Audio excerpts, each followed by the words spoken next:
You're halfway through a cold slice of pizza, slouched on your couch in yesterday's clothes, when your phone buzzes with a notification that immediately feels too surreal to be true. It's a DM from Mr. Beast himself, and the message is simple yet wildly life-altering. Want to be in a $1 million challenge? Your brain stutters as your hands hover over the screen. A crumb falls from your lip. You blink once, then twice, trying to decide whether you're hallucinating. You type back, "Is this a prank?" hoping for some clarification. Seconds later, another message lands. "Nope. Get ready." Before you can fully process what's happening, there's a knock at your door. You open it slowly to reveal Chandler standing in full cartoon secret agent mode. Sunglasses on despite the time of day, duffel bag slung over his shoulder, and 2 energy drinks in hand. He sizes you up with a smirk and says, "You've got 24 hours. We roll at dawn." The following morning is a blur of adrenaline-fueled transportation. After a suspiciously fast private jet ride, an unnecessarily long limo cruise, and a helicopter ride in which Carl won't stop humming overly dramatic movie themes, you arrive at a destination that can only be described as a sensory overload. The arena looms ahead like a futuristic fortress, part game show set, part amusement park, part sci-fi dream. Giant neon signs flash your name while drones buzz overhead, capturing every wide-eyed moment.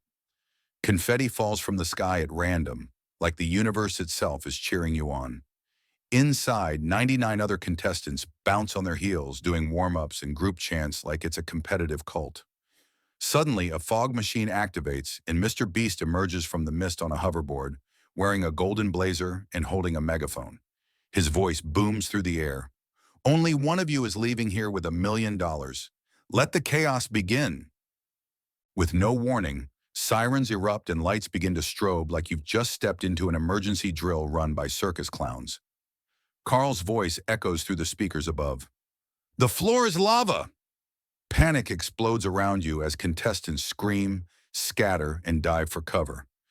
You lunge for the nearest object, a foam donut, and land just as the floor beneath you glows a menacing, molten red. Out of the corner of your eye, you spot someone in a banana costume attempting a parkour vault over a table, only to belly flop spectacularly into a beanbag fort. In a desperate act of creativity, you climb aboard a Roomba, dragging a beanbag, and ride it like a medieval knight across the chaos. Mr. Beast watches with a mix of awe and amusement, nodding in approval as you wheeze, wondering if that actually counted. You're ushered into a neon-lit quiz chamber, where your seat looks like something between a carnival ride and a dentist's chair from the future. Overhead, flashing lights count down as Carl, now dressed like a 1970s game show host in sparkly suspenders, introduces the challenge. First question, what's the capital of Australia?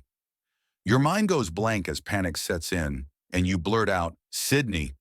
Instantly, a pie launches into your face with clockwork accuracy. Laughter erupts around you. 3 more wrong answers follow in rapid succession, each punctuated by another pie. By the end, you look like a dessert at a clown convention, and yet, to your disbelief, you're still in the game. Mr. Beast shrugs and says, "Hey, the crowd loves you." Moments later, you find yourself being hoisted into the air by a giant mechanical claw. Suspended above a pit filled with thousands of rubber ducks, your mission is clear. Find one of the few golden tag ducks. Mr. Beast yells, "Be the claw!" And suddenly you're flailing midair like an awkward arcade toy come to life. After several ungraceful swings, you manage to grab 3 ducks, none of them golden, but one of them has a sticker that says, "Close enough," and confetti erupts in your face once again. You're not sure how the rules work anymore, but you're still in the running. Your stomach growls as a table of spaghetti is rolled out, and for a brief moment, you believe you're finally getting a break. But Chris grins mischievously and announces, "Speed eating contest, 5 pounds, 5 minutes, go!" Across from you sits a man known only as the Noodle King, glaring at you like you insulted his ancestors. You dig in barehanded, slurping, choking, and questioning your life choices with every bite. By the time the clock runs out, you've finished the last handful of pasta while staring into the middle distance, spiritually detached.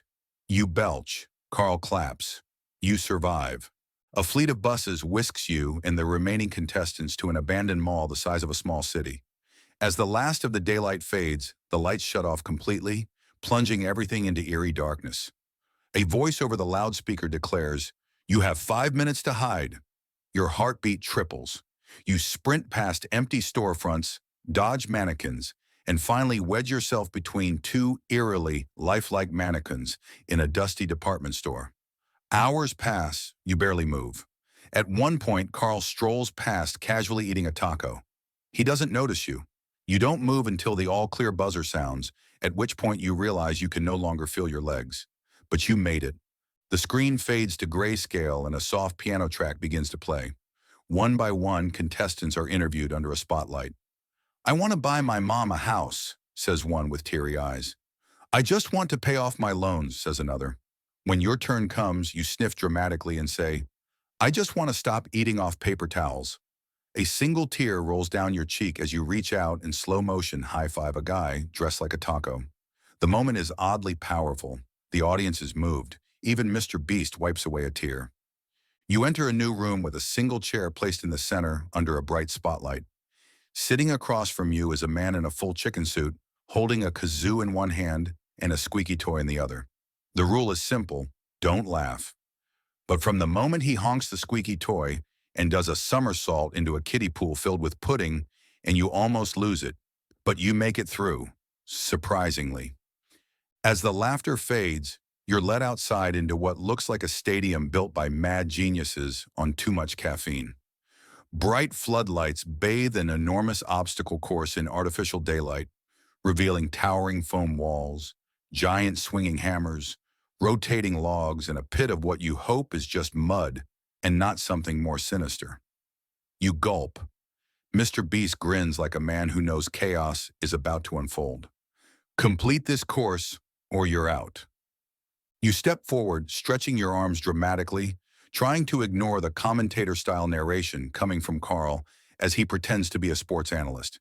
You leap onto the first platform and narrowly dodge a foam hammer that nearly sends you into orbit. You scramble across the log roll, clinging for dear life like a squirrel in a wind tunnel.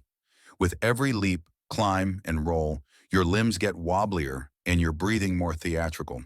You face plant into the final pit, crawl out, and ring the bell with a loud, exhausted roar. Mr. Beast slow claps. You're muddy, you're bruised, but you're still in. After a quick change and a snack that suspiciously tastes like energy bar mixed with regret, you find yourself standing in front of a room bathed in darkness. Mr. Beast gestures dramatically. "Only 5 remain. Now it's time for the laser maze." The door creaks open, revealing a maze filled with glowing red lasers that crisscross like a sci-fi security system straight out of a heist movie. You take a deep breath and channel every spy movie you've ever seen. You drop to the ground and army crawl beneath the first beam, then maneuver sideways, holding your breath as you squeeze through a vertical pair that feels far too close for comfort. Your back arches, your legs shake, but you somehow slip through. One contestant sneezes and hits a beam, setting off a shrill alarm. He's out. You take a final leap, roll to the exit, and collapse in victory. Your heart's pounding, your arms are jelly, but you did it. The survivors, now reduced to a mix of determination and mild trauma, are gathered in a glowing circle. Mr. Beast stands in the center, smiling like a game master about to unleash psychological warfare. Truth or dare. If you lie or refuse, you're out. The first contestant chooses truth. Have you ever faked being sick to get out of work? He admits to doing it weekly. He's in.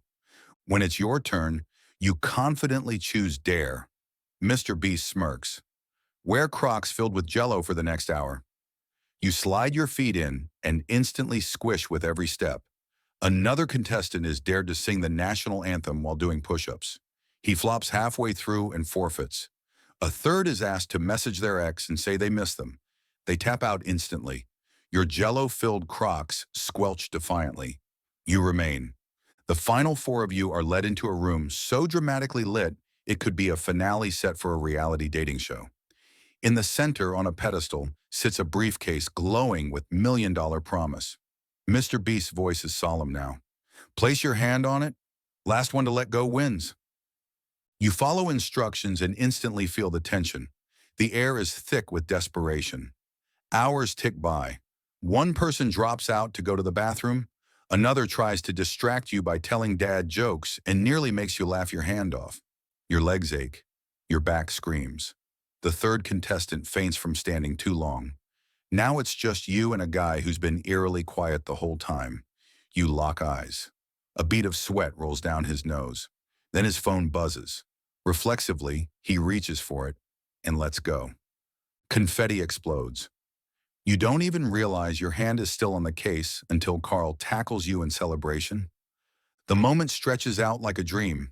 You're lifted onto shoulders, music blaring, and a giant check is shoved into your hands by Mr. Beast himself.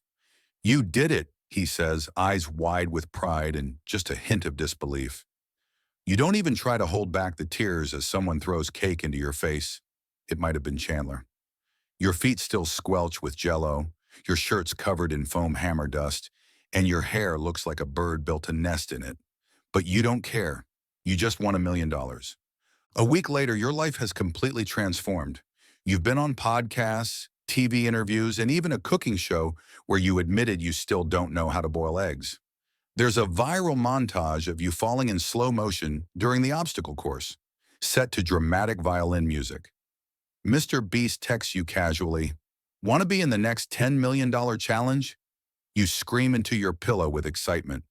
And as you walk into your new apartment, paid for in full, your pet ferret waddles up to greet you, wearing a tiny crown you definitely did not buy.